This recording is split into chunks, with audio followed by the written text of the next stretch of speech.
What's up, everybody? Welcome into another edition of the Pack-A-Day podcast here on YouTube. My name's Andy Herman, but enough of the niceties. I got a ton I want to get into today with not a lot of time, so let's jump in right away. I'm going to be going over my best and worst graded players from the offensive side of the ball from last week. I know we're already on to San Francisco, Green Bay today. It's game day, but I want to get these in really quick, and then I'll, as always, on game day, go over my 3 keys to today's game. So let me start off with my grades from last Sunday. First of all, my top 3 graded offensive players: Aaron Rodgers, Davante Adams, and Corey Linsley. 3 very familiar names to the top 3 list this season. Let me start with Aaron Rodgers. I know this wasn't maybe a vintage or virtuoso Aaron Rodgers performance, but I thought he really handled this game well, especially in conditions. Yes, he had the fumble at the end of the game.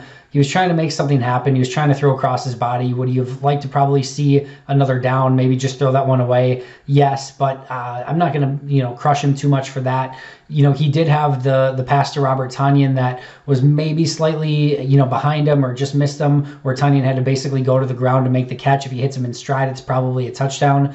In windy conditions, to me, that's still a slight positive grade. He hit him. He still made that completion in tough conditions, made sure that he got it there. I know he also had that incompletion to Jay Sternberger through the kind of intermediate to deep crossing route.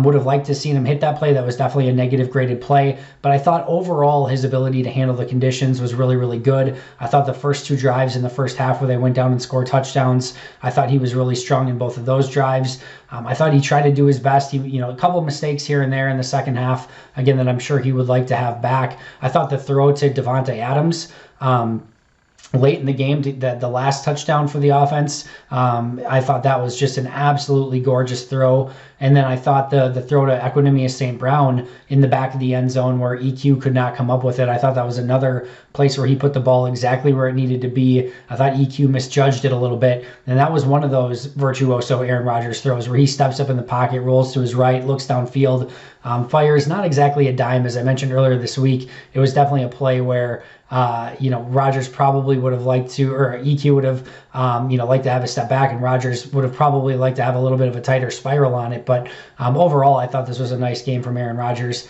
Davante Adams, when I watched his game, Minnesota had a concerted effort to take him out. There were a lot of routes that he ran where he was he was double covered and just kind of taken out of the play. I thought overall there was nothing that I was really grading him negatively on in this game.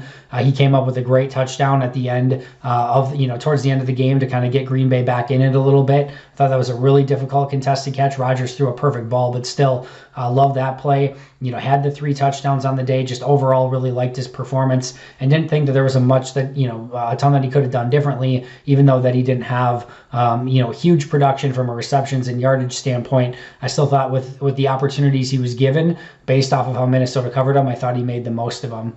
And then Corey Linsley, just an absolute machine all season long. I know Minnesota doesn't exactly boast the best defensive line in the world, but he was one of the few. I thought he and Lucas Patrick had the best days along the offensive line. All 3, Rick Wagner, Billy Turner, and Elton Jenkins all had slight negative grades in this game. So those were my top 3 graded players on offense: Rodgers, Adams, and Linsley. My bottom 3, MVS was my lowest.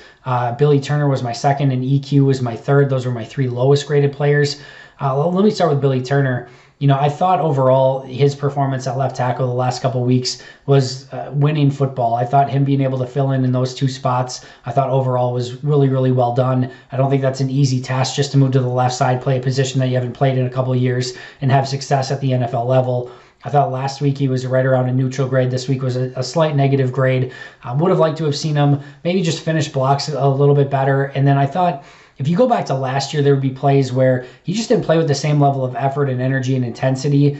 This year, we hadn't seen that at all, in my opinion. I thought he's been very consistent throughout the course of the season. This game, I thought there was a couple of those inconsistencies where he just could have finished plays better, just maybe had a little bit more effort and intensity in a couple of plays, and that kind of let him down and allowed some pressures and allowed Minnesota's defense to get to the ball carrier at times. But not a brutal game, but one I think he would have probably liked to have done just a little bit better at. And then MVS and EQ, Minnesota played a lot of zone in this game. The reason MVS's grade was lower than EQ, even though EQ probably had the more egregious plays, MVS was just in the game more and just, again, failed to make any sort of significant impact. Did have the one nice reception, but we've just seen now over and over and over, MVS hasn't necessarily been able to separate. I didn't think he blocked particularly well in this game.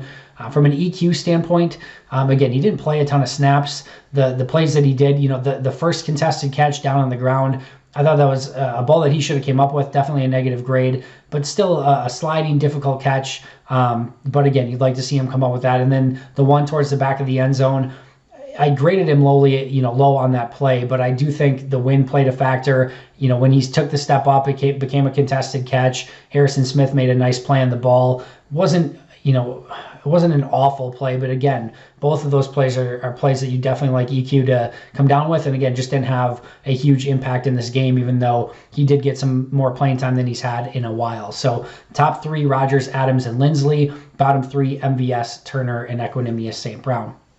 All right, let's move on to 49ers Packers, or it's more like Packers 26ers, because that's about how many players they're actually going to have active in this game, it seems like. Everyone and their mom for the San Francisco 49ers is out of the lineup. We just learned there's more players going on the COVID protocol today, or I guess on Wednesday.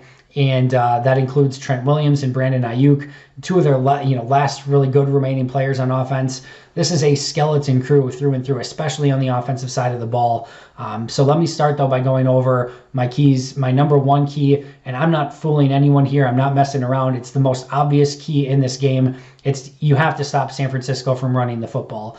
I don't think there's any doubt about it. San Francisco in the NFC Championship game probably would not have had to take a drop back and a drop to pass the entire game and attempted a pass, and they would have won that game easily because of how good their running game was. Now, not having Trent Williams, I know he wasn't there a season ago, but not having Trent Williams is going to affect that. They're banged up overall. They don't have their running backs. George Kittle being out is huge, not only in the passing game, but as a run blocker as well. So this is not the same 49ers offense. Nick Mullins at quarterback, but I guarantee you Kyle Shanahan saw what's been on tape with Mike Pettin and this defense, not only last year in the 2 games against San Francisco, but last week, especially against Minnesota as well. Cutback lanes for days. That opens up really nicely for San Francisco's offense. So Green Bay's 1A in this game has to be to stop the run. You know that. I know that. Mike Pettin knows it. LaFleur knows it. Kyle Shanahan knows it.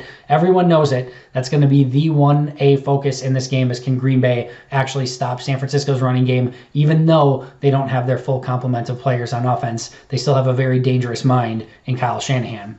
Number 2, blitz pickup for the Green Bay Packers. Now, I think Green Bay is going to be okay running the football and running their overall game plan. I don't think having potentially Aaron Jones out, he's still questionable, we don't know for sure, but potentially Aaron Jones out, A.J. Dillon out, and Jamal Williams out, I don't think that is going to affect their overall game plan. I think they're going to trust Dexter Williams. I think they're going to trust Tyler Ervin. I think they're going to basically be able to run their offense with maybe a couple different nuances. Probably not a lot of that 2 running back personnel when you don't have the running backs to do it. And I think they'll change things up a little bit. But my major concern here is who's the running back on 3rd downs who's there to maybe pick up some of those blitzes, because we've seen Green Bay be vulnerable to blitzes already this season. And now if you don't have a capable running back to pick up those blitzes and a running back that you trust, that's a big concern. Dexter Williams, we saw in the punt protection, he was the one who gave up that punt block. And that's basically, it's not pass protection per se, but it's the same kind of concept and principles. He blew that and allowed a block punt. You don't want Aaron Rodgers susceptible to a ton of hits because Dexter Williams can't pick up those blitzes. Tyler Ervin, by far and away not an ideal candidate to pick up blitzes. He's undersized. He's more of that scat back, 3rd down type running back. You want him more swinging out in the backfield, getting ready for checkdowns, than you want him picking up a blitzing linebacker up the middle of the field. So that's not ideal. So I look for John Lovett in this game to be a little bit of a throwback Aaron Ripkowski, and maybe line up next to Aaron Rodgers as that 3rd down H-back, if you will. He could get a handoff here or there. I don't foresee that necessarily happening, but he will be there in the backfield to pick up blitzes, would be my guess, because I just don't know that they're going to have the level of trust with Dexter Williams as well as Tyler Ervin. And that's a really big core part of what Green Bay does, is having those running backs to pick up those blitzes. So that's number 2 on my list that I'm watching. And then number 3, don't come out flat. That's been the issue with Green Bay, especially in their trips to California last season. The game against the Chargers, the 2 games against the Niners, they came out flat in all 3 of those games. They came out flat defensively pretty much through the entirety of the game against Minnesota. They did pick it up a little bit towards the end when Minnesota became very predictable, but for the most part, that was a very flat performance. Green Bay just came off a loss. You're facing a skeleton crew San Francisco team. I know it's a weird 4-day rest. There's been COVID tests. There's reasons to maybe not have your full level of energy, but you need to bounce back from a win a loss a week ago. You need to come up with a win against this 49ers team. This is not a game. This is a game that has the ability to be Matt LaFleur's first real test of adversity and a real game changer as this season goes on that would question everything.